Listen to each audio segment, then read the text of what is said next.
Compré el hogar de mis sueños con cada centavo que ahorré durante 40 años. 63 años de vida, 4 décadas trabajando desde las 5 de la mañana, guardando moneda por moneda en una lata oxidada que escondía detrás de los frijoles. Cada sacrificio tenía un propósito: tener mi propio rincón en este mundo, un lugar donde nadie pudiera decirme qué hacer ni cuándo hacerlo. Cuando firmé los papeles de la escritura, mis manos temblaron. No de miedo, sino de emoción pura. La casa era perfecta: 2 habitaciones amplias con closets de madera, cocina espaciosa con ventana que da al patio trasero, sala donde cabe toda mi familia sin que nadie se sienta apretado. Pisos de cerámica color crema que brillan cuando les da el sol de la tarde. Un jardín pequeño donde ya planté mis geranios rojos, mis hierbas de cocina y un limonero que promete dar frutos pronto. Por fin tenía algo completamente mío, algo que había ganado con el sudor de mi frente. Durante años limpié casas ajenas, cuidé niños que no eran míos, lavé ropa de familias que me trataban como si fuera invisible. Mientras ellos gastaban en caprichos, yo guardaba hasta el último dólar. Mientras mis hijos me pedían dinero para sus gastos, yo comía frijoles y tortillas para ahorrar un poco más. Mientras mi hermana Estela presumía sus vacaciones y sus coches nuevos, yo seguía soñando con mi casa propia. Llamé a mis hijos para compartir la noticia. Ignacio respondió con un qué bueno, mamá, que sonó más a obligación que a alegría verdadera. Le conté emocionada sobre la cocina amplia, sobre el patio donde podría hacer carne asada, sobre las habitaciones donde los nietos podrían quedarse cuando quisieran visitarme. Él solo murmuró algo sobre estar ocupado y cortó la llamada rápido. Amelia gritó de emoción por teléfono cuando le conté, pero después su tono cambió. Preguntó si había pensado en ponerle su nombre también a la escritura, por si acaso me pasara algo. Le dije que la casa era mía, que me había costado una vida entera conseguirla. Se quedó callada unos segundos antes de decir que solo pensaba en mi seguridad, que no fuera malentendida. Les anuncié que el sábado haríamos la inauguración oficial, que cocinara su mole favorito, el que tanto les gustaba cuando eran niños, que prepararía la mesa grande con mis manteles bordados, que invitaran a sus esposos, a los nietos, incluso a algunos vecinos si querían, que por fin celebráramos algo que era completamente mío, sin pedir favores ni depender de nadie más. El viernes madrugué al mercado. Compré los ingredientes más frescos: chiles anchos brillantes, tomates maduros que olían a tierra húmeda, carne de res que el carnicero me cortó especialmente. Gasté $250 sin pestañear, más de lo que gastaba en comida en 2 meses. Pero esta vez era diferente. Era mi celebración, en mi casa, con mi dinero bien ganado. Llegué cargada de bolsas y empecé a transformar mi hogar. Limpié cada rincón hasta que oliera a pino y a esperanza. Pulí los pisos hasta verme reflejada en ellos. Lavé las ventanas hasta que parecieran cristales nuevos.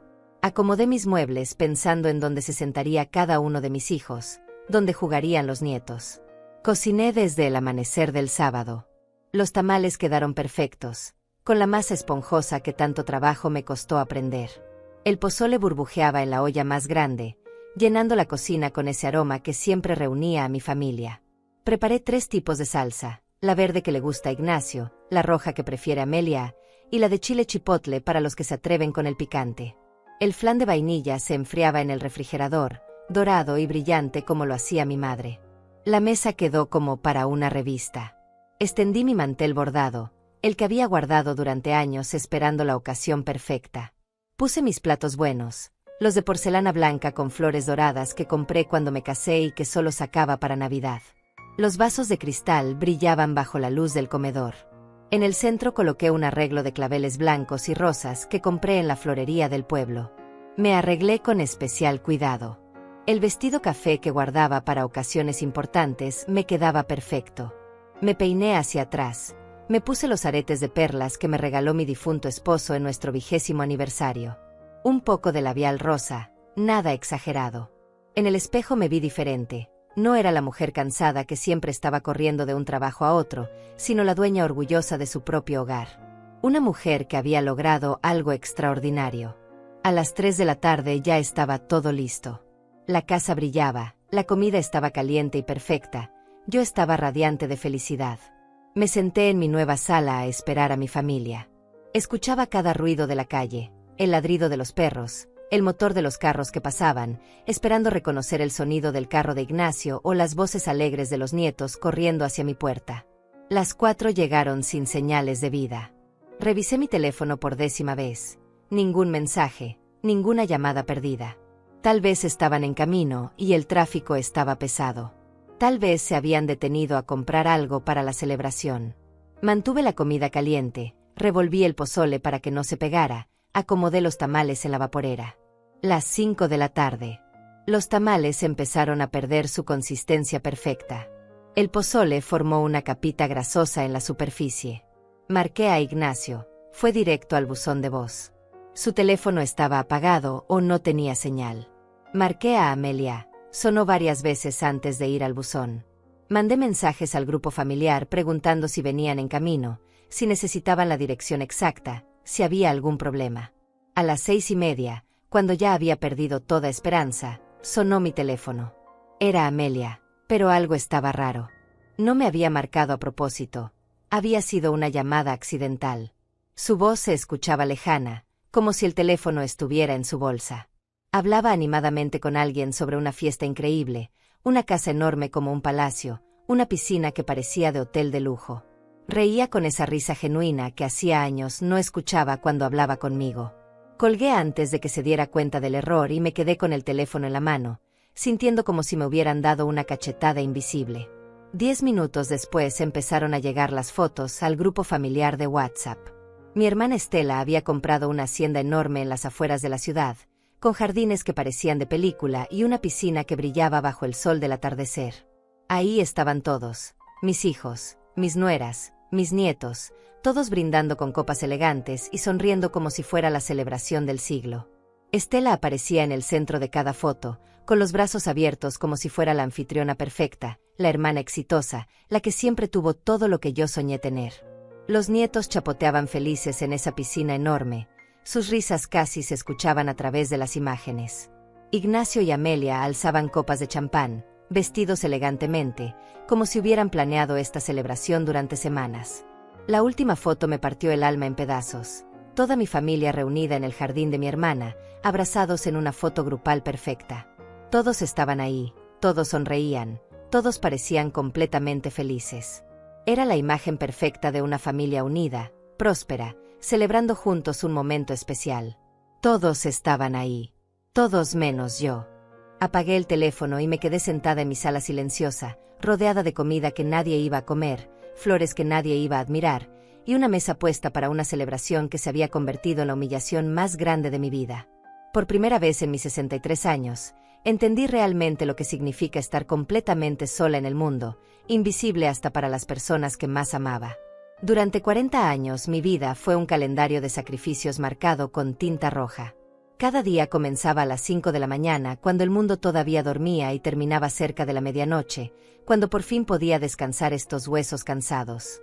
Entre esas horas interminables, construí ladrillo por ladrillo el sueño que acababa de ver hecho pedazos en mi propia sala.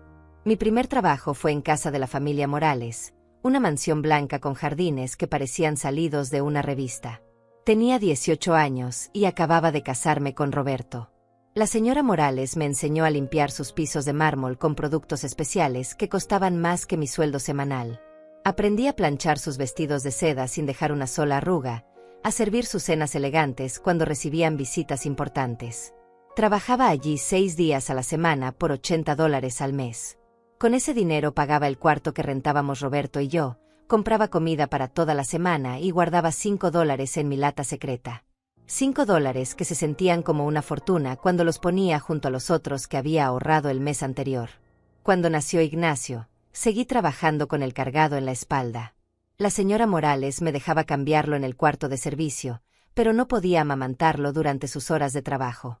Mi leche se secaba de tanto aguantarme, y mi hijo lloraba de hambre mientras yo pulía sus candelabros de plata. Aún recuerdo el peso de su cuerpecito contra mi espalda mientras trapeaba esos pisos enormes. 2 años después llegó Amelia. Para entonces ya trabajaba también los domingos en casa de los Herrera, una familia que tenía una tienda de ropa en el centro del pueblo. Cuidaba a sus 3 hijos mientras limpiaba su casa y les preparaba la comida. Mis propios hijos se quedaban con mi suegra, una mujer amargada que les daba tortillas duras y les gritaba por cualquier travesura. Roberto trabajaba en la construcción, pero su sueldo apenas alcanzaba para los gastos básicos. Cuando llovía, no había trabajo.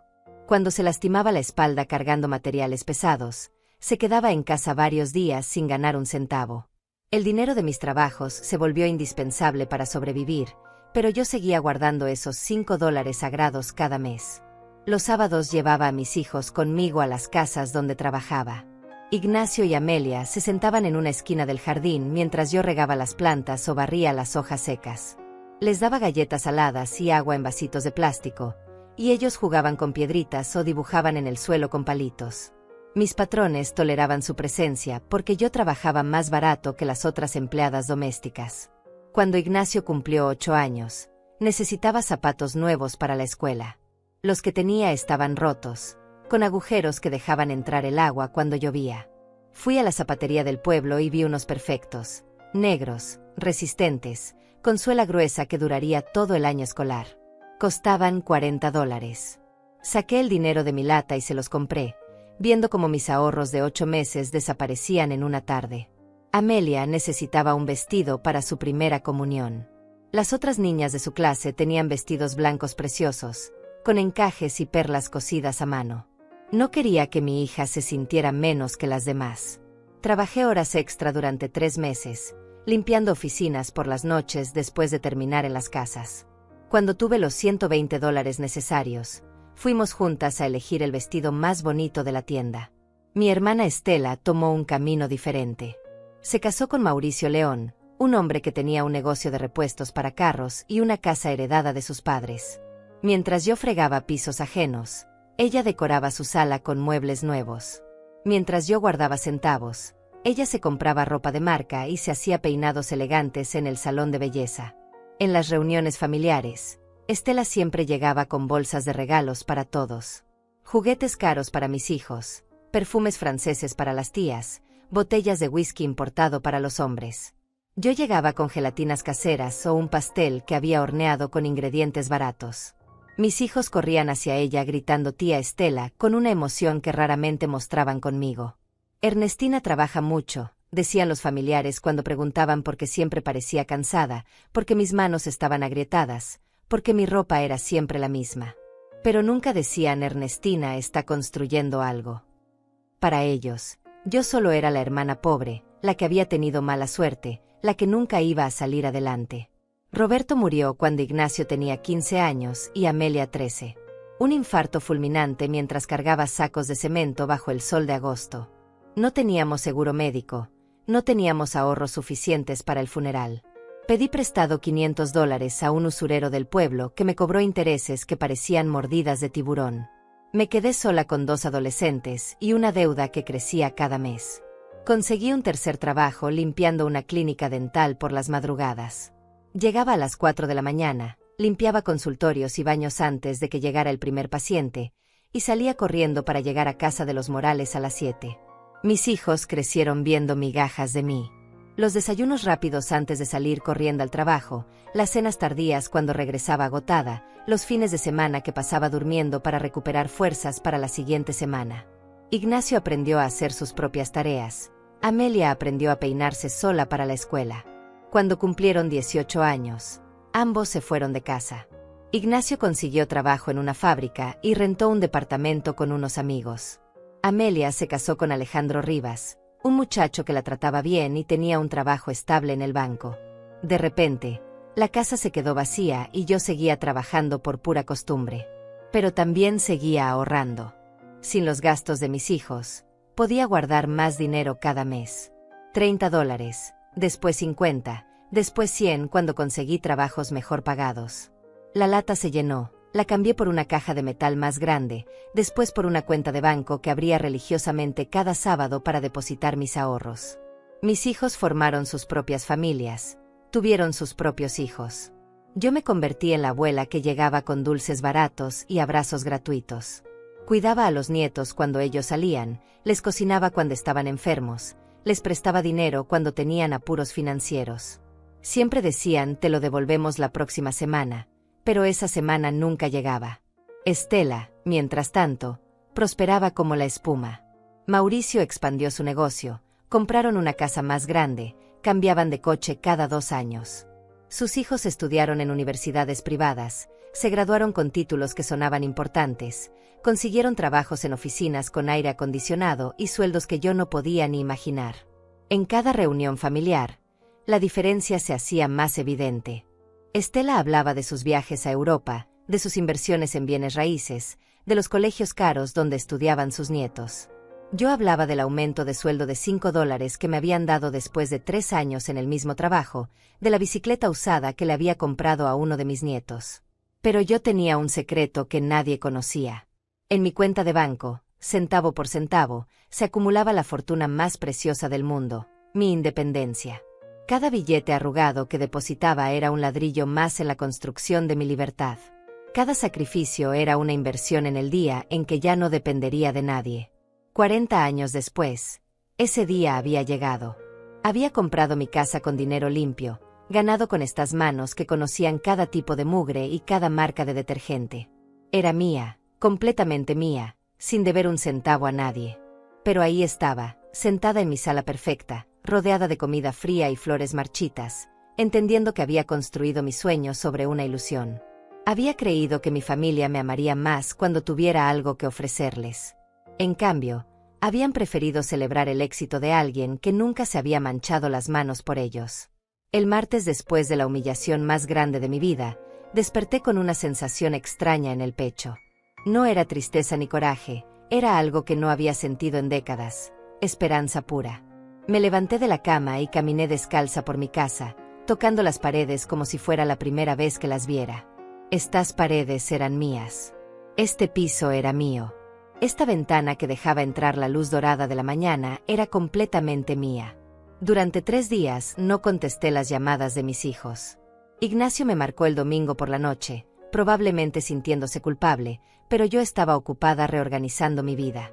Amelia mandó un mensaje preguntando cómo había estado la fiesta, como si genuinamente hubiera olvidado que me había abandonado.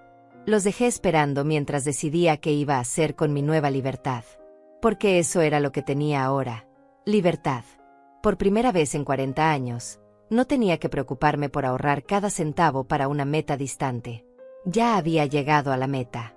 Tenía una casa propia, una cuenta de banco con suficiente dinero para vivir cómodamente, y sobre todo, tenía la lección más valiosa de mi vida: ya no necesitaba la aprobación de nadie. El miércoles por la mañana decidí conocer realmente mi nuevo barrio. Me puse mi vestido amarillo favorito, el que había guardado para ocasiones especiales, y salí a caminar por las calles que ahora eran mi entorno diario. Descubrí una panadería a 3 cuadras donde vendían pan dulce recién horneado que olía como el cielo. El panadero, un señor mayor llamado Leopoldo Bravo, me sonrió como si fuéramos viejos amigos. «Usted es la señora nueva de la Casa Verde», me dijo mientras envolvía mis conchas en papel encerado. Qué bonito le quedó el jardín. Mi esposa y yo la vimos plantando el fin de semana. Su esposa se llamaba Aurora, me contó, y llevaban 30 años viviendo en el barrio. Me invitó a pasar por su casa cuando quisiera, que Aurora hacía el mejor café de toda la colonia. Siguiendo su consejo, toqué la puerta de Aurora Bravo esa misma tarde. Era una mujer redondita con ojos que brillaban de bondad genuina. Su casa olía a canela y a flores frescas. Me recibió como si me hubiera estado esperando toda la vida, me sirvió café en una taza de porcelana delicada y me ofreció galletas caseras que se deshacían en la boca. Las casas nuevas necesitan historias, me dijo Aurora mientras me mostraba las fotografías de su familia que decoraban la sala. Y las historias necesitan amigos que las escuchen. Me contó sobre los vecinos. La familia Salas que vivía en la esquina y tenía 3 perros que ladraban pero eran inofensivos, la señora Olivia que vendía las mejores quesadillas del mundo desde su ventana, el joven Esteban que arreglaba electrodomésticos y siempre ayudaba a los mayores sin cobrar. Por primera vez en años, alguien me preguntó sobre mi sin querer algo a cambio. Aurora quería saber que me gustaba cocinar, si sabía tejer, si había visto las telenovelas de las 8. Conversaciones simples que me hicieron sentir como una persona completa, no solo como la madre o abuela o empleada que siempre había sido para otros. El jueves decidí redecorar mi casa completamente. Había vivido toda la vida con muebles heredados, regalados o comprados de segunda mano por necesidad. Ahora tenía la oportunidad de elegir exactamente lo que quería ver todos los días. Fui al centro comercial con mi tarjeta de débito y el corazón lleno de emoción. En la tienda de muebles me enamoré de una sala color crema con cojines bordados con flores pequeñas. El vendedor me explicó que era de piel genuina, que duraría décadas sin perder su belleza. Costaba $1,200. En el pasado, esa cantidad me habría parecido imposible. Ahora saqué mi tarjeta sin dudar y programé la entrega para el sábado. Compré también un comedor de madera sólida para 6 personas, no por si venía mi familia, sino porque merecía tener un espacio digno donde comer todos los días. Escogí cortinas nuevas color durazno que hicieran juego con las flores de mi jardín. Un espejo grande para la entrada que reflejara la luz y hiciera ver más amplia la casa. Cada compra era una declaración: esta es mi casa y merece ser hermosa. El viernes recibí la primera llamada de Ignacio en una semana. Su voz sonaba extraña, como si hubiera estado practicando lo que iba a decir. «Mamá, ¿cómo has estado? No contestaste mis llamadas». Le dije que había estado ocupada arreglando mi casa nueva, conociendo a mis vecinos, disfrutando mi independencia. Se quedó callado unos segundos antes de preguntar si podía pasar a conocer la casa. «Claro», le dije, «pero llama antes de venir. Ahora tengo mi propia rutina». Era la primera vez en mi vida que le ponía condiciones a uno de mis hijos para visitarme. Se escuchaba confundido, como si no entendiera por qué su madre ya no estaba disponible las 24 horas del día. Amelia apareció el sábado por la mañana sin avisar, justo cuando los trabajadores estaban entregando mis muebles nuevos. Se quedó parada en la entrada viendo cómo 2 hombres cargaban mi sala nueva, sus ojos calculando automáticamente el precio de cada pieza. «Mamá, qué elegante se ve todo. ¿Cuánto te costó?» «Lo suficiente», le respondí mientras dirigía a los trabajadores hacia donde quería que pusieran cada mueble. «Pero no te preocupes, lo pagué con mi propio dinero». Su cara cambió ligeramente, como si esa respuesta no hubiera sido la que esperaba escuchar. Había venido a inspeccionar mi nueva situación, a evaluar qué podía obtener de esta nueva versión de su madre. Cuando terminaron de acomodar todo, mi casa se veía como algo salido de una revista. Los muebles nuevos transformaron completamente el espacio. La sala color crema contrastaba perfectamente con las paredes blancas y las cortinas color durazno. El comedor de madera brillaba bajo la luz que entraba por la ventana. Mi casa no solo era mía, ahora también era hermosa. Amelia se sentó en mi sofá nuevo con cuidado exagerado, como si fuera demasiado elegante para ella. «Mamá, te ves diferente. Como más, no sé, más segura». Tenía razón. Me sentía diferente. Por primera vez en mi vida, estaba viviendo para mí misma instead de para otros. Le preparé café en mi cafetera nueva, una de esas que muele los granos al momento y llena la casa con un aroma delicioso. Sirvió el café en tazas que había comprado en un set de porcelana fina, no las tazas despostilladas que había usado durante años. Cada detalle de mi nueva vida reflejaba respeto hacia mí misma. «El sábado pasado estuvo muy divertida la inauguración de la hacienda de tía Estela», dijo Amelia mientras probaba el café. «Lástima que no pudiste ir». Lo dijo con una inocencia tan falsa que me dieron ganas de reír. Como si yo hubiera tenido la opción de elegir entre 2 eventos, como si ella no supiera perfectamente que me había abandonado en mi propia celebración. «Yo tuve mi propia celebración», le respondí con calma. «Pequeña, pero perfecta». No era mentira. Después de llorar la primera noche, había sacado toda la comida del refrigerador y me había sentado en mi jardín bajo las estrellas. Había comido mis tamales perfectos, mi pozole delicioso, mi flan cremoso. Había brindado sola con agua fresca, agradeciendo cada sacrificio que me había llevado hasta ese momento. Amelia siguió hablando sobre la hacienda de Estela, describiendo cada detalle como si fuera corresponsal de una revista de lujo. La piscina infinita, los jardines diseñados por un arquitecto paisajista, los baños con jacuzzi, la cocina que parecía de restaurante profesional. Con cada descripción, yo sentía menos envidia y más gratitud. Estela podía tener todo eso, pero yo tenía algo que ella nunca tendría, la satisfacción de haberlo ganado con mis propias manos. «Los niños se divirtieron muchísimo», continuó Amelia. «Preguntaron por ti, ¿por qué no habías ido?» Otra mentira dulce. Los nietos ni siquiera habían notado mi ausencia, demasiado ocupados disfrutando las comodidades de su tía rica. Pero ya no me dolía. En esta casa nueva, rodeada de mis cosas hermosas, esas mentiras pequeñas rebotaban contra mí sin causar daño. Cuando Amelia se fue, me quedé sentada en mi sofá nuevo, sintiendo como si hubiera pasado un examen importante. Había recibido a mi hija en mis propios términos, en mi propia casa, como la dueña que era. No había corrido a servirle comida, no había preguntado por qué no había venido a mi fiesta, no había pedido explicaciones ni disculpas. Esa noche estrené mi cocina nueva preparando una cena especial para una sola persona. Corté verduras frescas sobre mi tabla nueva, usé mis cuchillos de buena calidad, cociné en ollas que distribuían el calor perfectamente. La comida sabía mejor cuando la preparaba para alguien que realmente la apreciaba. Yo misma. Después de cenar, me senté en mi jardín con una taza de té de manzanilla que había comprado en una tienda especializada. Mis geranios rojos brillaban bajo la luz de la luna, mi limonero mecía sus hojas con la brisa nocturna. Por primera vez en 63 años, mi vida me pertenecía completamente. No sabía qué iba a pasar con mis hijos, con mi familia, con las relaciones que había construido durante décadas. Pero sí sabía una cosa, ya no iba a mendigar amor donde no me lo daban libremente. Ya no iba a sacrificar mi paz por mantener la ilusión de una familia unida que solo existía cuando necesitaban algo de mí. El domingo por la mañana estaba regando mis geranios cuando vi el carro de Ignacio estacionarse frente a mi casa. No venía solo. Amelia salía del asiento del copiloto, y detrás de ellos, en una camioneta plateada que no reconocí, venían las nueras con todos los nietos. Mi corazón dio un vuelco involuntario. Después de una semana de silencio, toda mi familia aparecía sin avisar en mi puerta. Ignacio caminó hacia mí con esa sonrisa forzada que usaba cuando quería algo.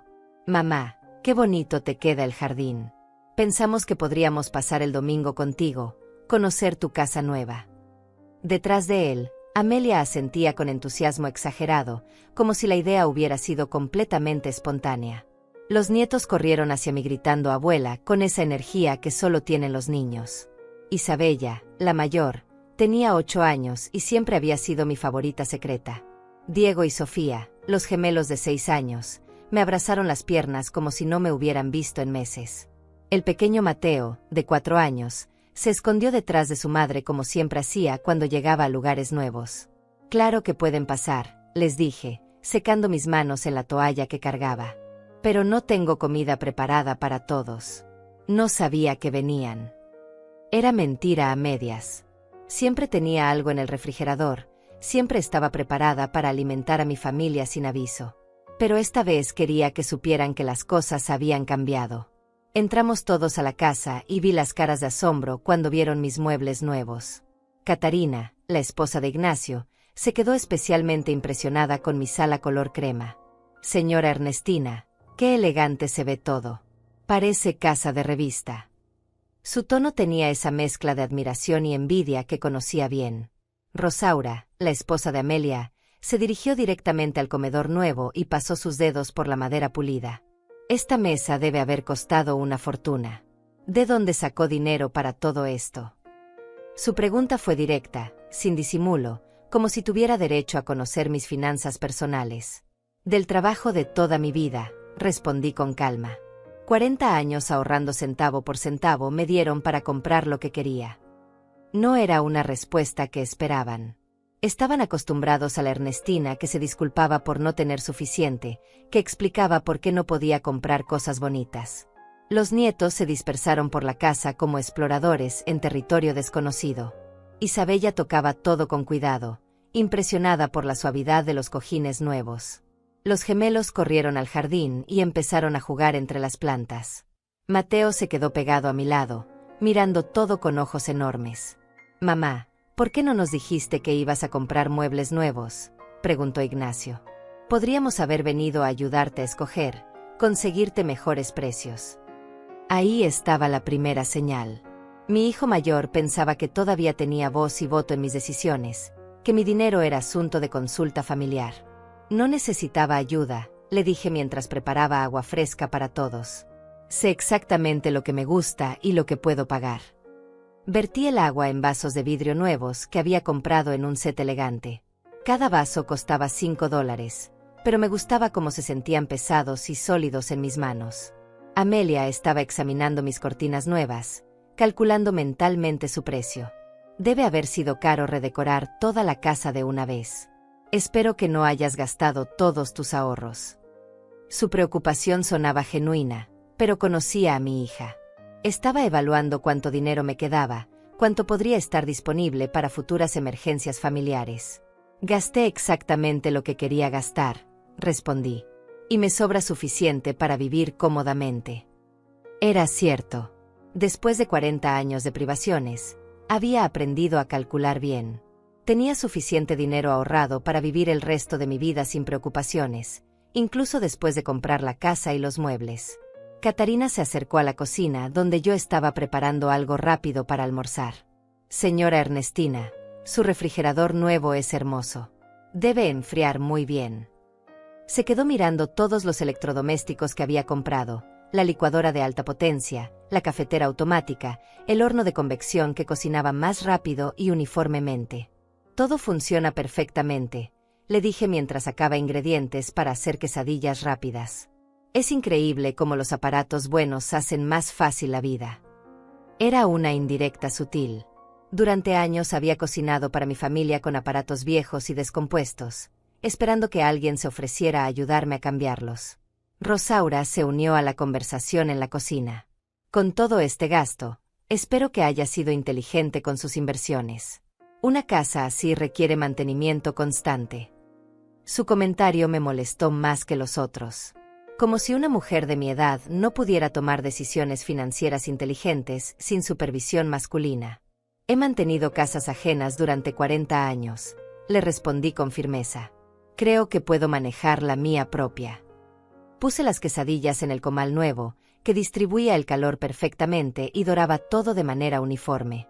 Hasta cocinar se había vuelto más placentero con herramientas de calidad. Ignacio apareció en la cocina con una expresión preocupada. Mamá, no nos malentiendas. Solo queremos asegurarnos de que estés tomando decisiones inteligentes. A tu edad, es importante conservar el dinero para emergencias. A mi edad.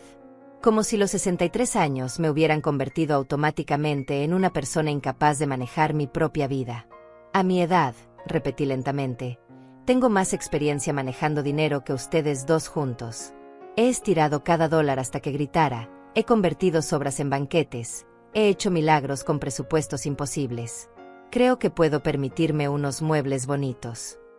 Amelia entró a la cocina en ese momento, interrumpiendo la tensión que se estaba formando. Mamá, los niños quieren saber si pueden nadar en algún lado. Hacía mucho calor afuera. Su petición me tomó por sorpresa. Mi casa no tenía piscina, nunca había pretendido tenerla. Era una casa modesta, cómoda, pero no un resort. Esta casa no tiene piscina, les dije. Pero pueden jugar con la manguera en el jardín si quieren refrescarse. Vi la cara de decepción en Isabella, acostumbrada a la piscina de la hacienda de su tía Estela. Los gemelos hicieron pucheros, como si mi casa fuera inferior por no tener las mismas comodidades que había disfrutado la semana anterior. Catarina y Rosaura intercambiaron miradas significativas. Era obvio que estaban comparando mi casa con la de Estela, encontrándola inferior en todas las medidas que importaban para ellos. No había piscina, no había jardines enormes, no había espacios para que los niños corrieran sin límites. Servimos las quesadillas en mi comedor nuevo, pero el ambiente se había enfriado. Los nietos comían sin su entusiasmo usual, claramente extrañando las comodidades más extravagantes a las que se habían acostumbrado. Los adultos conversaban de manera forzada, como si estar en mi casa fuera una obligación social que había que cumplir. La casa de tía Estela tiene un cuarto de juegos para los niños, comentó Isabella mientras mordía su quesadilla. Y una cocina donde pueden hacer sus propios helados. No era una crítica intencional, pero dolía escuchar a mi nieta favorita comparar mi hogar con el de mi hermana. Esta casa tiene otras cosas bonitas, le dije suavemente. Tiene un jardín donde pueden aprender sobre plantas, una cocina donde pueden ayudar a cocinar comida de verdad, espacios donde pueden usar su imaginación. Sonaba defensiva incluso para mí misma, como si tuviera que justificar por qué mi casa era suficientemente buena. Después del almuerzo, todos se sentaron en mi sala nueva a conversar, pero la conversación giraba constantemente hacia la hacienda de Estela. ¿Cuántos cuartos tenía? qué tan moderna era su cocina, qué tan impresionante había sido la fiesta de inauguración. Con cada comentario, mi propia celebración fallida se sentía más patética en comparación. Tía Estela ya está planeando otra fiesta para el próximo mes, dijo Amelia. Va a ser una reunión de toda la familia extendida, con los primos que no vemos hace años. No me estaba invitando oficialmente, pero estaba dejando claro que habría otro evento importante al que toda la familia asistiría. Qué bueno por ella, respondí sin emoción. Ya no me importaba no ser incluida en los planes de Estela. Había descubierto algo mejor que ser invitada a fiestas donde me sentía invisible, crear mi propia vida donde yo era la protagonista. Cuando mi familia se fue esa tarde, la casa se sintió extrañamente vacía, pero también aliviada. Habían venido, habían visto, habían evaluado. Mi casa había pasado una inspección que nunca pedí, había sido juzgada por estándares que no me importaban. Pero más importante, yo había permanecido firme en mis decisiones sin disculparme por ellas. Limpié los vasos, guardé los platos, y me senté en mi jardín a reflexionar. Mi familia había venido a visitarme, pero no por las razones correctas. No habían venido a celebrar mi logro, a felicitarme por haber realizado mi sueño, a pasar tiempo de calidad conmigo. Habían venido a evaluar mi nueva situación, a determinar cómo les afectaba mi independencia recién encontrada. Por primera vez entendí claramente la diferencia entre ser visitada y ser valorada. Mi familia me visitaba cuando les convenía, pero valorarme como persona, eso era algo completamente diferente. Y esa diferencia me dolía más de lo que quería admitir. El miércoles por la tarde estaba podando mis rosas cuando escuché el timbre. Abrir la puerta y encontrarme con Ignacio y Amelia parados ahí con caras serias me sorprendió.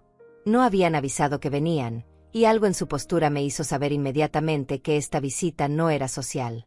«Mamá, necesitamos hablar contigo», dijo Ignacio sin saludar siquiera. «Es importante». Amelia asentía detrás de él, sus manos nerviosas jugando con la correa de su bolsa. Los dejé pasar, pero algo en mi estómago se tensó.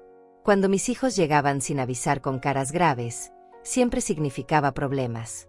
Se sentaron en mi sala nueva, pero esta vez no hubo comentarios sobre lo bonita que se veía o lo cómodos que eran los muebles. Ignacio se aclaró la garganta como si hubiera estado ensayando un discurso. «Mamá, hemos estado pensando en tu situación aquí». «¿Mi situación?», pregunté. «¿Qué situación?». «Vivo en mi propia casa, que compré con mi propio dinero, completamente pagada. No veo ningún problema con mi situación». Amelia se inclinó hacia adelante con esa expresión que usaba cuando quería convencerme de algo. «Mamá, es una casa muy grande para una persona sola. Y mantenerla debe ser caro. Los impuestos, la luz, el agua, las reparaciones que van a ir apareciendo. Tengo suficiente dinero para todos esos gastos», les dije. «Calculé todo antes de comprar. No soy una anciana irresponsable que toma decisiones sin pensar». La palabra «anciana» se me escapó con más amargura de la que pretendía, pero era exactamente así como me estaban tratando. Ignacio cambió de posición en el sofá, claramente incómodo. «No es eso, mamá. Es que... bueno, Catarina y yo hemos estado teniendo algunos problemas financieros. El negocio de repuestos está pasando por una mala racha, y con los gastos de los niños». Ahí estaba la verdadera razón de su visita. No venían porque se preocuparan por mi bienestar, venían porque necesitaban dinero y mi nueva casa representaba una oportunidad que no habían considerado antes. «¿Y qué tiene que ver eso conmigo?», pregunté, aunque ya sabía exactamente hacia dónde iba la conversación. Amelia tomó el control de la situación. «Pensamos que podrías poner mi nombre en la escritura de la casa. Ya sabes, por si te pasa algo. Sería más fácil para nosotros manejar todo legalmente». Su voz sonaba ensayada, como si hubiera practicado esas palabras exactas.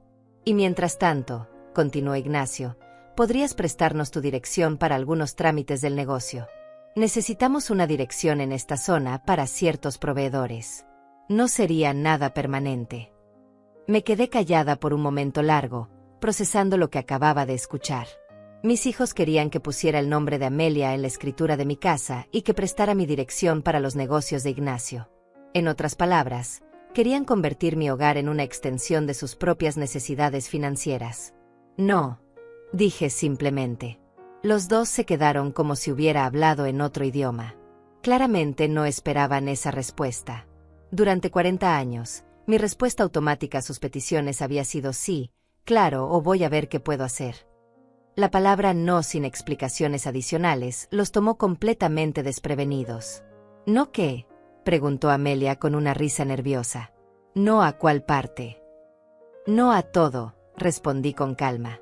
No voy a poner tu nombre en mi escritura, y no voy a prestar mi dirección para negocios que no son míos. Esta casa es mía, completamente mía, y va a seguir siendo así. Ignacio se puso de pie bruscamente. Mamá, no entiendo por qué está siendo tan difícil. Siempre hemos sido una familia unida. Compartimos todo, nos ayudamos mutuamente. ¿Así?, le pregunté. ¿Como cuando compartieron conmigo la fiesta de inauguración de mi casa? ¿Como cuando me ayudaron a celebrar el logro más grande de mi vida?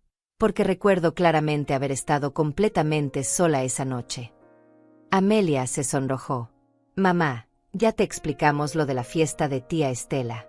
No sabíamos que era el mismo día. Fue una confusión. No fue una confusión, les dije con firmeza. Fue una elección. Eligieron celebrar el éxito de alguien que ya tenía todo en lugar de acompañar a alguien que había trabajado 40 años para tener algo propio. El silencio que siguió fue tenso. Mis hijos intercambiaron miradas que claramente decían que no habían venido preparados para esta versión de su madre. La Ernestina que conocían no confrontaba, no recordaba heridas pasadas, no defendía sus propios intereses con tanta determinación. Mira, mamá, dijo Ignacio cambiando de táctica. Entendemos que estés molesta por lo de la fiesta. Pero eso no significa que tengas que castigarnos para siempre. Somos tu familia. Precisamente por eso me duele tanto, respondí. Porque son mi familia, porque los amé incondicionalmente durante décadas, porque sacrifiqué todo por ustedes. Y cuando finalmente logré algo para mí misma, no estuvieron ahí. Amelia empezó a llorar. Eran lágrimas calculadas, las mismas que había usado desde niña para conseguir lo que quería. Mamá, no quería lastimarte. Pensé que entenderías que la familia de Alejandro también es importante para mí. Tía Estela es su madrina, no podíamos faltar a su inauguración. Pero sí podían faltar a la mía, dije sin inmutarme ante sus lágrimas. Podían dejar a su madre sola en el día más importante de su vida porque había una opción más atractiva. Ignacio se sentó de nuevo, claramente frustrado. Está bien, cometimos un error. ¿Pero eso significa que ahora no nos vas a ayudar cuando realmente necesitamos apoyo? El negocio está muy mal, mamá. Podríamos perder todo. Y yo perdí 40 años de mi vida trabajando para otros, respondí. Perdí la oportunidad de disfrutar mi juventud. Perdí tiempo con ustedes cuando eran pequeños porque estaba trabajando para darles lo que necesitaban. Ahora es mi momento de disfrutar lo que gané. No es lo mismo, protestó Amelia. Tú eres nuestra madre. Se supone que los padres ayudan a sus hijos. Y lo hice, le dije. Los ayudé durante décadas. Les di todo lo que tenía, incluso cuando no tenía suficiente para mí misma. Pero ustedes ya son adultos con sus propias familias. Ya no son mi responsabilidad principal. Catarina y Rosaura habían estado esperando en el carro, pero ahora entraron como refuerzos. Era obvio que toda esta conversación había sido planeada cuidadosamente. Las 4 personas que supuestamente me amaban más en el mundo habían coordinado una estrategia para convencerme de entregarles control sobre mi casa. Señora Ernestina, dijo Catarina con su voz más dulce, solo queremos lo mejor para usted. Una casa tan grande requiere mucho mantenimiento, y usted ya no está tan joven como antes. Tengo 63 años, no 93, respondí secamente. Y he mantenido casas más grandes que esta durante décadas. Creo que puedo manejar mi propia casa. Rosaura se unió al ataque coordenado. Pero señora, ¿qué pasa si se enferma? ¿Si tiene una emergencia? Sería más fácil para todos si Amelia tuviera derechos legales sobre la propiedad. Si me enfermo, iré al doctor, dije. Si tengo una emergencia, llamaré a los servicios apropiados. No necesito que mis hijos tengan derechos sobre mi propiedad para cuidar de mí misma. La conversación siguió por 1 hora más, con ellos atacando desde todos los ángulos posibles. preocupación por mi seguridad, argumentos sobre la practicidad financiera, súplicas emocionales sobre la unidad familiar. Pero por cada argumento, yo tenía una respuesta clara y firme. No iba a ceder. Por primera vez en mi vida, había puesto límites claros y no los iba a mover por presión familiar. Mi casa era mía, mis decisiones eran mías, mi vida era finalmente mía. Cuando se fueron esa noche, lo hicieron con caras de frustración y derrota. Habían venido esperando encontrar a la misma Ernestina de siempre, la que cedía ante la presión familiar, la que ponía las necesidades de otros antes que las propias. En cambio, se habían topado con una mujer que había aprendido el valor de decir no. Los días siguientes fueron una guerra silenciosa. Empezó con mensajes aparentemente inocentes en el grupo familiar de WhatsApp. Amelia enviaba artículos sobre ancianos que habían sido estafados por desconocidos, con comentarios como «hay que cuidar a nuestros mayores». Ignacio compartía noticias sobre personas mayores que habían tenido accidentes en casa, agregando «por eso es importante que la familia esté cerca». El viernes por la mañana, mientras regaba mis plantas, vi a Catarina estacionarse frente a mi casa. No bajó del carro inmediatamente. Se quedó ahí sentada, hablando por teléfono y mirando hacia mi casa como si estuviera vigilando. Cuando nuestros ojos se cruzaron, fingió no haberme visto y arrancó rápidamente. Esa misma tarde recibí una llamada de un número desconocido. Era un hombre que se identificó como Rafael Salas, abogado. «Señora Fernández», me contactó su hijo Ignacio. «Está preocupado por su bienestar y me pidió que hablara con usted sobre planificación patrimonial». «No necesito planificación patrimonial», le dije firmemente. Y no autoricé a mi hijo a contactar abogados en mi nombre. Colgué antes de que pudiera continuar con su discurso ensayado. El sábado llegó Amelia con los nietos. Pero esta vez no era una visita casual. Isabella me abrazó con más intensidad que de costumbre y me susurró al oído: «Abuela, mamá dice que estás enojada con nosotros». Los gemelos me miraban con caras tristes, como si hubiera hecho algo malo. Hasta el pequeño Mateo parecía confundido por la tensión que podía sentir pero no entender. «No estoy enojada con ustedes», le dije a Isabella mientras la abrazaba. «Ustedes no han hecho nada malo». Pero por dentro me hervía la sangre. Amelia estaba usando a mis nietos como armas emocionales, haciéndolos sentir culpables por un conflicto que ellos no habían causado. Amelia se sentó en mi sala con cara de mártir. «Mamá, los niños no entienden por qué su abuela ya no los quiere como antes. Isabella me preguntó anoche si había hecho algo para molestarte». «No involucres a los niños en esto», le dije con voz firme. «Ellos no tienen nada que ver con tu frustración porque no te di lo que querías». «Mi frustración», gritó Amelia. «Mamá, solo quiero protegerte. Es tan malo que una hija se preocupe por su madre». Las lágrimas aparecieron instantáneamente, perfectamente cronometradas para máximo efecto dramático. Los nietos se asustaron al escuchar gritos. Isabella empezó a llorar también, los gemelos se escondieron detrás del sofá, y Mateo corrió hacia mí buscando protección. Ver a mis nietos angustiados por este conflicto me partió el corazón, pero también me enfureció más. «Si realmente te preocuparas por mí», le dije a Amelia con voz controlada pero firme, «habrías venido a mi fiesta de inauguración. Si te importara mi bienestar, me habrías felicitado por lograr mi sueño en lugar de inmediatamente pensar en cómo podrías beneficiarte de él». El domingo aparecieron los dos juntos con una nueva estrategia. Esta vez trajeron a mi hermana menor, Rosaura León, quien vivía en otro estado y raramente nos visitaba. Su presencia era una declaración. Habían llamado refuerzos familiares para presionarme. «Ernestina», me dijo Rosaura con ese tono condescendiente que usaba desde que éramos niñas, «tus hijos están muy preocupados por ti.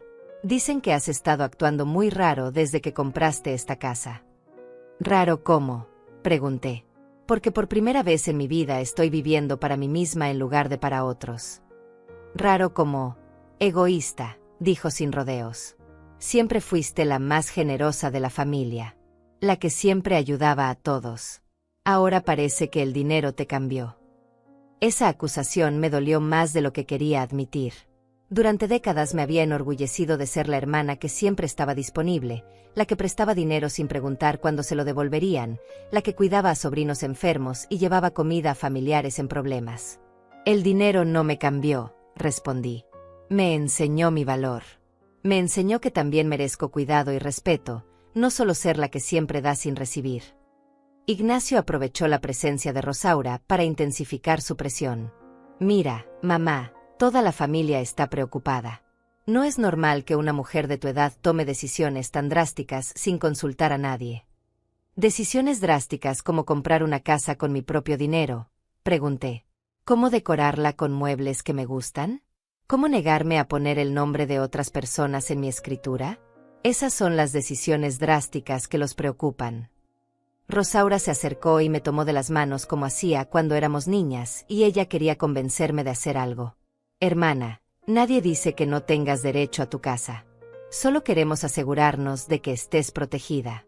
Poner el nombre de Amelia en la escritura no significa que pierdes tu casa, solo significa que hay alguien más que pueda ayudarte a tomar decisiones importantes. No necesito ayuda para tomar mis propias decisiones, le dije, liberando mis manos de las suyas. He tomado decisiones difíciles durante 63 años. Creo que puedo seguir haciéndolo. La presión siguió escalando durante la semana. Recibí llamadas de primos lejanos que súbitamente se habían enterado de mi situación y querían ofrecer consejos no solicitados. Vecinos de mi antiguo barrio aparecían para preguntarme si era cierto que estaba peleada con mis hijos. La historia se había distorsionado hasta convertirse en que yo era una anciana testaruda que se había vuelto contra su familia. El colmo llegó el miércoles cuando Mauricio León, el esposo de mi hermana Estela, apareció en mi puerta. Era la primera vez que venía a mi casa, y su presencia me hizo saber que la campaña contra mí había alcanzado niveles familiares más altos. Ernestina, me dijo con esa autoridad masculina que siempre había usado para intimidar a las mujeres de la familia, Estela me mandó a hablar contigo. Dice que estás causando problemas innecesarios en la familia. ¿Problemas como qué?, pregunté, aunque ya sabía que Estela se había involucrado para proteger su posición como la hermana exitosa de la familia. ¿Cómo negarte a ayudar a tus propios hijos cuando tienen dificultades financieras? ¿Cómo actuar como si fueras mejor que el resto de nosotros solo porque compraste una casa? Su tono era despectivo, como si mi logro fuera insignificante comparado con los éxitos de su esposa. No actúo como si fuera mejor que nadie, respondí. Solo actúo como si mereciera respeto, lo cual aparentemente es controversial en esta familia. Mauricio se paseó por mi sala como si estuviera evaluando mi casa para encontrar defectos. Mira, todas estas cosas bonitas están muy bien, pero la familia es más importante que los muebles elegantes. Tus hijos te necesitan, y tú estás siendo egoísta. Mis hijos me necesitaron durante 40 años y siempre estuve ahí, le dije. Trabajé 3 empleos para mantenerlos, les presté dinero que nunca me devolvieron, cuidé a sus hijos cuando ellos salían. Ahora que finalmente tengo algo para mí, de repente soy egoísta por no querer regalárselo. La conversación terminó con Mauricio amenazando vagamente con consecuencias familiares si no reconsideraba mi posición. Era una amenaza vacía, pero revelaba que tan desesperados estaban todos por hacerme ceder. Esa noche me senté en mi jardín, agotada emocionalmente pero más determinada que nunca. Mi familia había mostrado su verdadera cara. No les importaba mi felicidad, mi logro personal, o mi derecho a disfrutar el fruto de mi trabajo. Solo les importaba cómo podían beneficiarse de mi nueva situación. Por primera vez en mi vida, veía claramente la diferencia entre familia de sangre y familia de corazón. Había gastado décadas tratando de ganarme el amor de personas que solo me valoraban por lo que podía darles. Era hora de encontrar personas que me valoraran por quien era, no por lo que tenía. El jueves por la mañana desperté con una claridad que no había sentido en semanas. Mientras tomaba mi café en la cocina, mirando mi jardín a través de la ventana, tomé la decisión más importante de mi vida nueva. No iba a seguir siendo víctima de mi propia familia. Si querían guerra, la tendrían, pero en mis términos. Lo primero que hice fue llamar al banco donde tenía mi cuenta. Necesito hablar con alguien sobre proteger mis activos, le dije a la recepcionista. Me transfirieron con el gerente, un hombre llamado Esteban Rivas que había manejado mis ahorros durante años y conocía mi historia de trabajo duro. Señora Fernández, me dijo cuando le expliqué mi situación, entiendo perfectamente su preocupación. Tengo clientes que han pasado por situaciones similares. Vamos a asegurar que nadie pueda tocar sus cuentas o propiedades sin su autorización explícita. Firmé documentos que protegían mi casa, mis ahorros y todas mis decisiones financieras. Establecimos contraseñas especiales que solo yo conocía. Si alguien intentaba hacer cambios a mis cuentas o averiguar información, el banco me notificaría inmediatamente. Por primera vez en semanas, me sentí segura. Después fui a la notaría pública. El notario, Alejandro Bravo, me ayudó a redactar un documento donde especificaba claramente que mi casa era únicamente mía, que nadie tenía derecho sobre ella mientras yo viviera, y que cualquier intento de usar mi dirección para negocios sin mi permiso escrito sería considerado fraude. Señora, me dijo el notario mientras sellaba los documentos, tiene todo el derecho de proteger su patrimonio. No permita que la presionen con culpas familiares. Su propiedad es suya, y punto. El viernes instalé un sistema de seguridad en mi casa. Cámaras en la entrada y el jardín, una cerradura electrónica que solo yo podía abrir, y un servicio de monitoreo las 24 horas. Gasté $800, pero valía cada centavo para tener paz mental. Cuando Amelia llegó el sábado sin avisar, como había sido su costumbre, se encontró con que no podía entrar. Tocó el timbre insistentemente, pero yo estaba en mi jardín y no tenía prisa por atenderla. Cuando finalmente abrí, su cara mostraba frustración y algo de miedo. Mamá, ¿por qué tardaste tanto en abrir? ¿Y qué es esa cámara nueva? Su voz tenía un tono acusatorio, como si yo hubiera hecho algo malo al proteger mi propia casa. Tardé porque estaba ocupada, le dije simplemente. Y la cámara es para mi seguridad. A mi edad, es importante sentirse protegida. Usé sus propias palabras contra ella, recordándole todas las veces que había mencionado mi edad como excusa para controlar mis decisiones. Entró a la casa mirando hacia las cámaras con nerviosismo obvio. Se sentó en mi sala, pero esta vez no se veía cómoda. Sabía que estaba siendo grabada, que ya no podía comportarse como si mi casa fuera suya también. Mamá, esto de las cámaras es exagerado. ¿De qué tienes miedo? Somos tu familia. Su pregunta reveló exactamente por qué necesitaba las cámaras. Mi familia había demostrado que no respetaba mis límites, mi privacidad o mis decisiones. Tengo miedo de las personas que aparecen en mi casa sin avisar, que me presionan para tomar decisiones que no quiero tomar, que usan a mis nietos para manipularme emocionalmente, le dije con calma. Si esas personas son mi familia, entonces necesito protección de mi familia. Su cara se puso roja. No puedo creer que nos estés comparando con criminales. Somos tus hijos, mamá. Todo lo que hemos hecho es por tu bien. No, le dije firmemente. Todo lo que han hecho es por su propio bien. Querían mi dirección para los negocios de Ignacio, querían mi casa a nombre de ambos para su seguridad financiera, querían controlar mis decisiones porque no confían en mi criterio. Nada de eso fue por mi bien. Ignacio llegó una hora después, claramente llamado por Amelia como refuerzo. Pero cuando vio las cámaras y el sistema de seguridad, su estrategia cambió completamente. En lugar de presión agresiva, intentó el enfoque de víctima herida. Mamá, ¿realmente crees que somos una amenaza para ti? ¿Que tus propios hijos te van a hacer daño? Su voz temblaba con indignación fingida, como si mi necesidad de protección fuera un insulto personal. Creo que han demostrado que no respetan mis decisiones, le respondí. Creo que han intentado presionarme, manipularme, y usar a toda la familia en mi contra cuando no les di lo que querían. Eso no es amor, Ignacio. Es control. Se quedó callado por un momento, procesando que su madre ya no era la mujer sumisa que había conocido toda su vida. Esta nueva Ernestina tenía límites claros, sistemas de protección, y la determinación de usarlos. ¿Y ahora qué?, preguntó Amelia. ¿Vas a vivir como prisionera en tu propia casa, desconfiando de tu familia para siempre? Voy a vivir como una mujer libre en su propia casa, le corregí, con la tranquilidad de saber que nadie puede presionarme, manipularme o tomar decisiones por mí. Si eso les molesta, examinen por qué les molesta que su madre sea independiente. Los días siguientes fueron extrañamente pacíficos. No recibí llamadas presionándome, no aparecieron familiares con consejos no solicitados, no llegaron abogados desconocidos. Era como si mi familia hubiera entendido finalmente que había construido muros que no podrían derribar. Aurora Bravo, mi vecina, vino a visitarme cuando vio la instalación del sistema de seguridad. Ernestina, ¿todo está bien? Vi a los técnicos instalando cámaras. Le conté toda la historia, desde la fiesta arruinada hasta la presión familiar para controlar mi casa.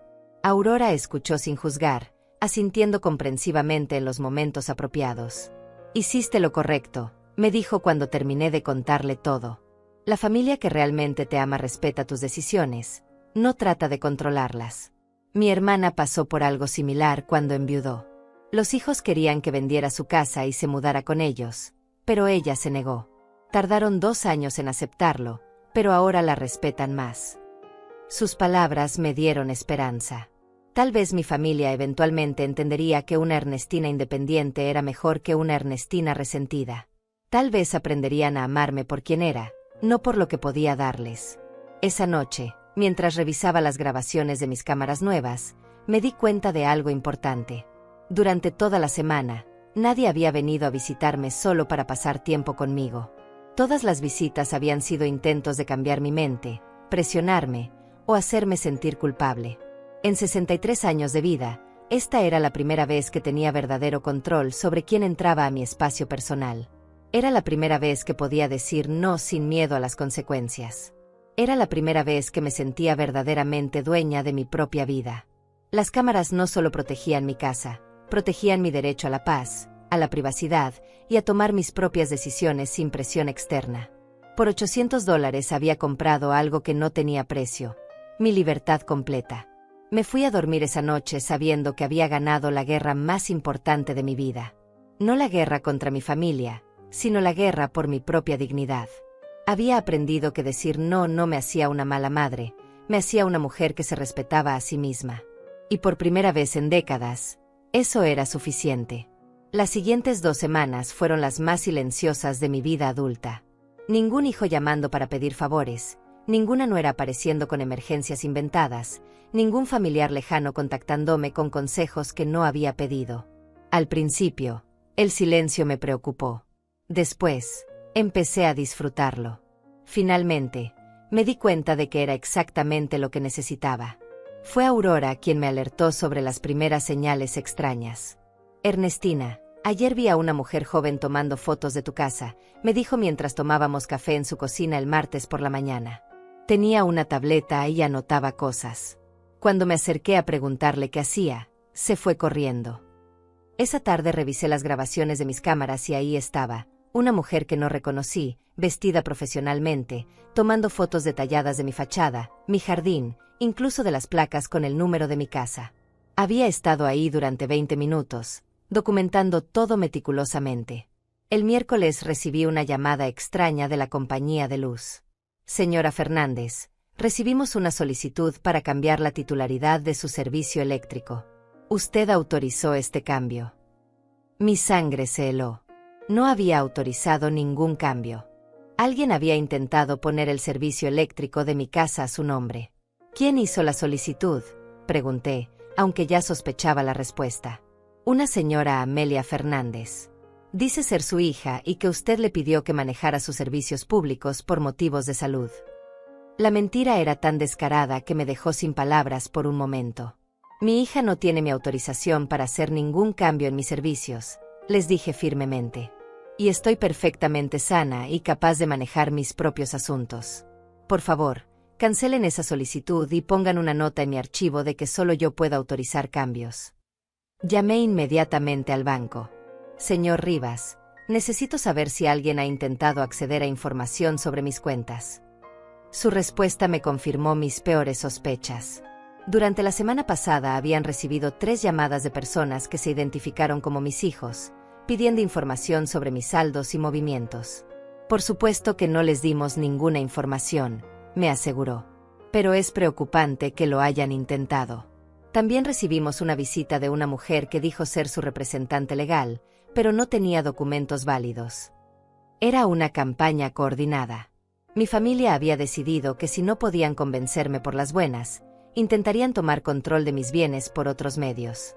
La fotografía de mi casa probablemente era para una evaluación, los intentos de cambiar servicios públicos eran para establecer residencia legal, y los contactos con el banco eran para determinar exactamente cuánto dinero tenía.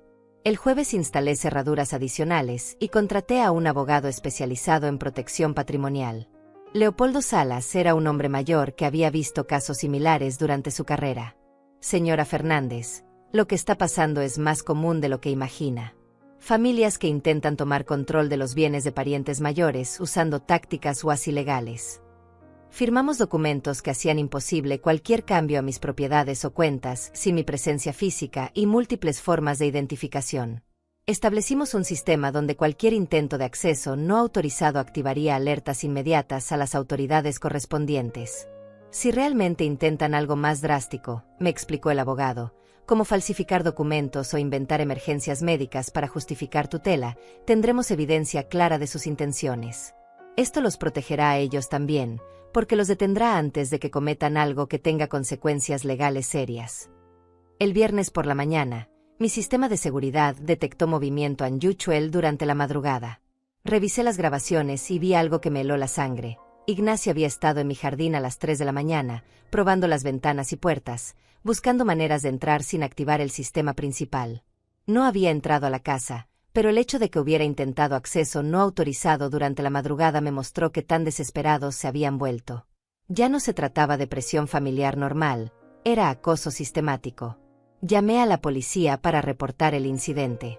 El oficial que vino a tomar mi declaración era una mujer joven que me escuchó con seriedad.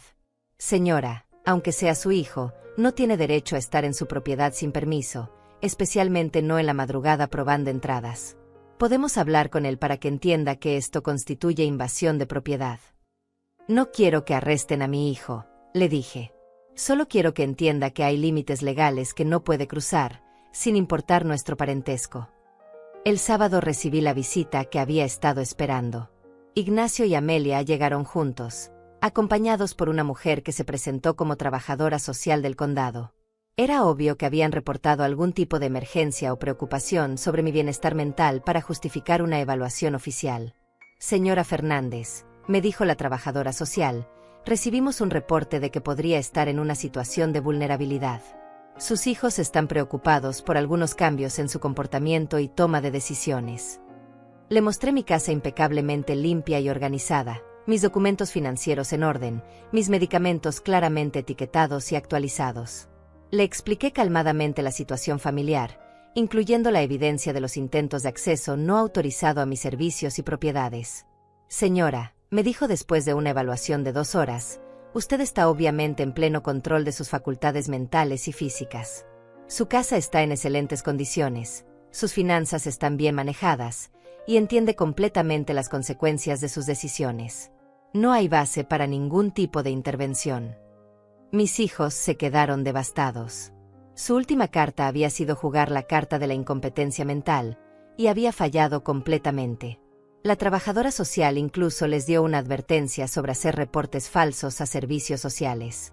Después de que se fueron, me senté en mi jardín procesando lo que había pasado. Mi propia familia había intentado hacerme declarar mentalmente incompetente para tomar control de mis bienes. Habían estado dispuestos a destruir mi reputación y mi autonomía por dinero. Era una traición más profunda que la fiesta arruinada, más dolorosa que la presión emocional, más devastadora que cualquier insulto directo. Habían estado dispuestos a etiquetarme como una anciana senil que no podía cuidar de sí misma, todo para justificar quitarme lo que había ganado con décadas de trabajo. Esa noche escribí cartas para cada uno de mis hijos. No eran cartas de enojo o venganza, sino de límites claros y consecuencias específicas. Les expliqué que sus acciones de las últimas semanas habían cruzado líneas legales y éticas que no podía ignorar. No es que no los ame, escribí. Es que ya no confío en ustedes. Y sin confianza, no puede haber una relación saludable. Si quieren reconstruir esta relación, tendrá que ser en términos de respeto mutuo, no de control y manipulación. Puse las cartas en sobres, las sellé, y las dejé en mi mesa de noche. Mañana las enviaría por correo certificado, para que tuvieran registro oficial de que las habían recibido. Era tiempo de que mi familia entendiera que las acciones tienen consecuencias, incluso dentro de la familia. Por primera vez en mi vida, había protegido completamente mis intereses contra las personas que se suponía me amaban más. Era una victoria agridulce, pero era una victoria al fin. Había aprendido que el amor verdadero no requiere sacrificar la dignidad personal, y que la familia que verdaderamente te ama no intenta controlarte cuando tomas decisiones independientes. Me fui a dormir esa noche sabiendo que había ganado algo más valioso que una casa o ahorros. Había ganado el respeto por mí misma que había estado perdido durante décadas. 6 meses después de enviar las cartas certificadas, mi vida había encontrado un ritmo que no sabía que existía. Por primera vez en décadas, mis días empezaban cuando yo quería que empezaran y terminaban cuando yo decidía que era suficiente. No había llamadas urgentes pidiendo favores, no había emergencias familiares que requirieran mi dinero o mi tiempo, no había presión constante para justificar mis decisiones. Mi casa se había convertido en exactamente lo que había soñado, un refugio de paz donde cada rincón reflejaba mis gustos, mis decisiones, mi vida construida con esfuerzo propio. Las plantas del jardín habían crecido exuberantes bajo mi cuidado constante. Mi limonero había dado sus primeros frutos, pequeños y perfectos como promesas cumplidas. Aurora Bravo se había convertido en la hermana que nunca tuve. Todas las mañanas tomábamos café juntas, alternando entre su casa y la mía. Conversábamos sobre telenovelas, recetas nuevas, los chismes inocentes del barrio. Era una amistad simple y genuina, sin agendas ocultas ni expectativas imposibles. Leopoldo, el panadero, me había enseñado a hacer pan casero. Los jueves por la mañana iba a su panadería y él me mostraba técnicas que había aprendido de su padre. Las manos que han trabajado tanto como las suyas, me había dicho, entienden la masa mejor que las jóvenes. Mis panés no eran perfectos, pero sabían a satisfacción personal. También había conocido a Olivia Rivas, una viuda de 70 años que vivía 3 calles más abajo. Habíamos empezado a hacer caminatas matutinas juntas, recorriendo el barrio mientras platicábamos sobre nuestras vidas. Olivia había perdido a su esposo el año anterior y entendía lo que significaba reconstruir una identidad después de décadas de definirse en relación a otros. La libertad da miedo al principio, me había dicho una mañana mientras descansábamos en una banca del parque. Después de tantos años cuidando a otros, no sabemos cómo cuidarnos a nosotras mismas. Pero una vez que lo aprendes, no hay nada igual. Tenía razón. Había aprendido a cocinar comidas elaboradas para una sola persona sin sentir culpa. Había comprado libros que quería leer, no los que otros pensaban que debía leer. Había visto todas las películas clásicas que nunca había tenido tiempo de disfrutar. Había convertido el cuarto extra en un taller donde bordaba manteles y tejía suéteres, no para regalar por obligación, sino porque disfrutaba crear cosas hermosas. Mis finanzas estaban mejor que nunca.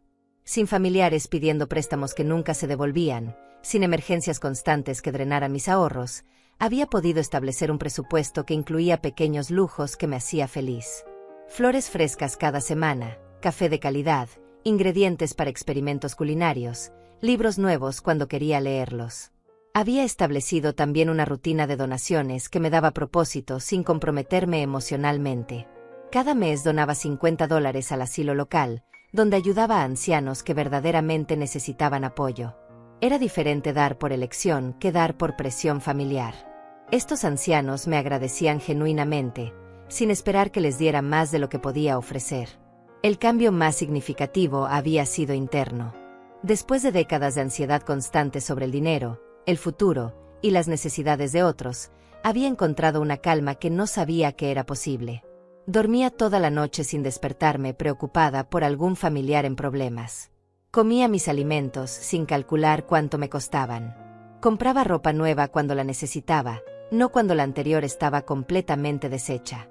Un domingo por la mañana, mientras preparaba un desayuno especial para mí misma, huevos rancheros con salsa casera y café recién molido, sonó el timbre de mi casa. Las cámaras de seguridad me mostraron algo que no esperaba. Isabella, mi nieta de 8 años, parada sola en mi entrada. Abrí la puerta inmediatamente. Isabella, ¿qué haces aquí? ¿Dónde están tus padres? Abuela, me dijo con esa seriedad que a veces tienen los niños, les dije que quería visitarte.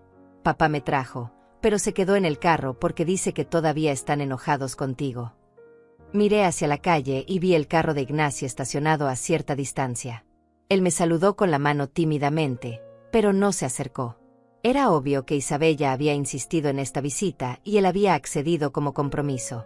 Entra, mi amor, le dije, abrazándola con la fuerza de 6 meses de nieta extrañada. ¿Tienes hambre? Estaba preparando huevos rancheros. Isabella comió con el apetito voraz de los niños, pero entre bocados me hacía preguntas que claramente había estado guardando. Abuela, ¿por qué ya no vienes a las reuniones familiares? ¿Es cierto que odias a papá y a tía Amelia? ¿Por qué todo el mundo dice que te volviste mala?